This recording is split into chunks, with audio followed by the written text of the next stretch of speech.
Canceling a reservation. Canceling a reservation is typically very easy. Let's say Rolo in tent site T2 calls to cancel his reservation. Locate the reservation on the rack or other tab view, right-click on it, and select Cancel Reservation.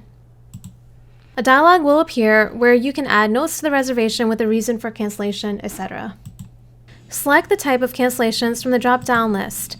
The possible types are canceled, no-show, no-stay, mistake, other. For this example, we'll just click on Canceled. And for the note, we can put something as couldn't find his tent. And then click Save. The transaction dialog will appear. This is done so that you could add a cancellation charge, refund deposits, or reverse other charges if needed. If you decide not to charge for the cancellation and nothing needs adjusting, then just click Done. Otherwise, make the necessary adjustments first. Now the reservation will be moved from the rack and considered non-reserved. However, the reserved is still in the system. If you need to refer to it, you can access it through the customer's reservation history or find reservation. You can also see it on the non-reserved tab view.